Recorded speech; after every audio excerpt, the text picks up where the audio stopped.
Hey everyone, and welcome to The Explainer. Today we're diving right into Liam Flaherty's classic, thrilling short story, His First Flight. We are going to break this entire chapter down so it's super easy to understand for your exams, and we're really going to bring this text to life. Let's get right into it. Think about it for a second. Have you ever been just completely terrified to try something new? Whether it's learning to ride a bike without training wheels, taking your very first swimming lesson, or standing at the edge of a really high diving board, we all face fear. It's totally normal. It's a natural part of growing up. And as you'll see, the young hero of our story today is facing that exact same paralyzing emotion. Section 1, Alone on the Ledge. So picture this. Our young seagull is completely stuck. Far, far below him, the waves are crashing, and the distant cries of the other seagulls are just fading away. His two older brothers and his little sister, who, by the way, has way shorter wings than he does, have already taken the plunge. They flew off.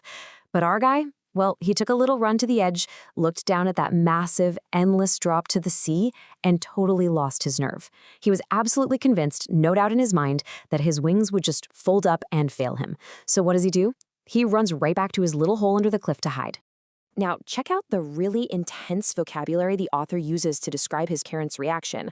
They didn't coddle him at all. They flew around him, calling out shrilly, upbraiding him, and literally threatening to let him starve to death on that ledge unless he took flight.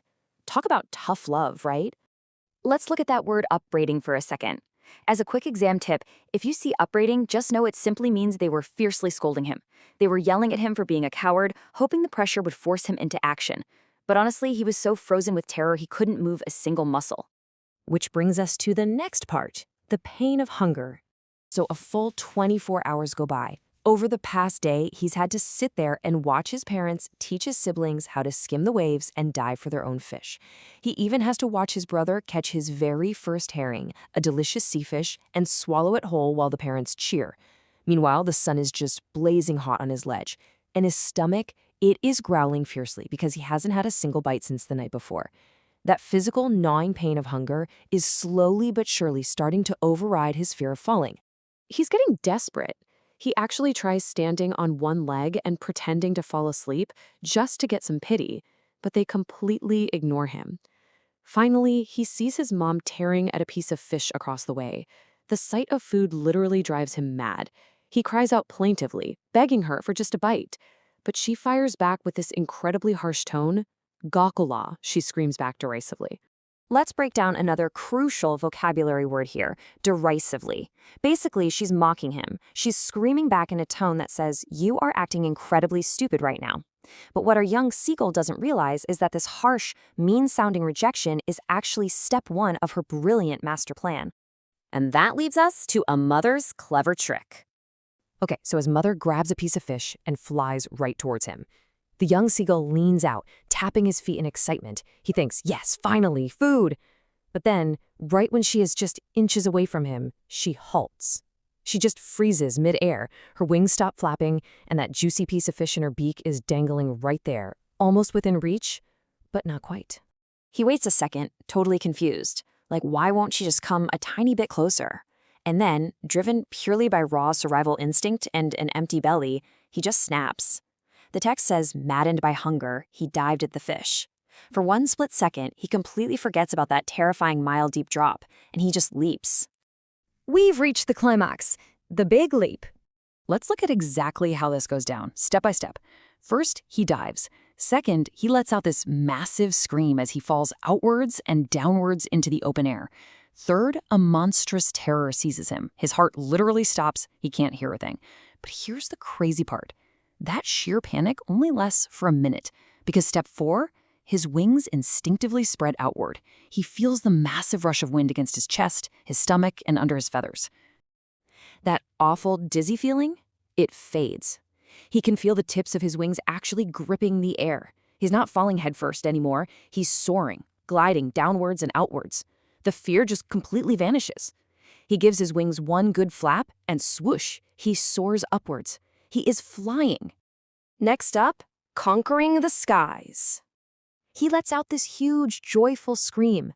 His mother swoops right past him, her wings roaring in the wind. His father flies over, screaming in absolute triumph. The whole family joins him up there, doing these insane aerial acrobatics all around him. The author says they were curveting and banking and soaring and diving. And hey, that gives us 2 more awesome vocab words for your notes. Curveting literally means leaping like a horse. Imagine prancing in the air. And banking means flying with one wing tilted higher than the other, kind of like how an airplane turns. Put simply, his family was throwing him a spectacular, joyful air show to celebrate this massive victory. He completely forgets he was ever scared in the first place. But, what goes up must eventually come down. Following his parents' lead, he drops his legs to land on the green surface of the ocean. The second his legs hit the water, they sink. He freaks out, screaming with fright, trying to flap his wings to get back up, but he's just way too exhausted and weak from starving all day. He honestly thinks he's going to drown.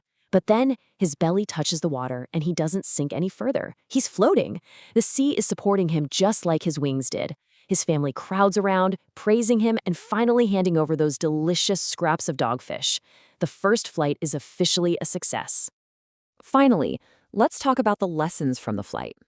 Looking straight at the kind of questions you're going to see in your exams. Why was he so afraid? Well, he completely lacked self-confidence. He falsely believed his wings wouldn't hold him. And what actually pushed him over the edge? It definitely wasn't logic or a pep talk. It was the sheer madness of hunger. Seeing that fish triggered his deepest survival instinct, and that instinct was ultimately way stronger than his anxiety. If we connect this beautiful little story back to our own lives, yeah, for sure. Every single natural milestone, whether it's a bird learning to fly or a human baby taking its very first steps, requires a terrifying leap of faith. The fear of falling is totally universal, but thankfully, the instinct to grow and move forward is universal too. I'm going to leave you with this final provocative thought. And it's a fantastic one to bring up in your study groups. That little seagull had no idea his wings would actually work until he was already falling off the cliff. Success in life is never guaranteed, but if you never step off the ledge, failure absolutely is. So I ask you, what's your ledge right now? What are you waiting for to take that leap? Thanks so much for joining me on this explainer. Keep soaring, and I'll catch you in the next one.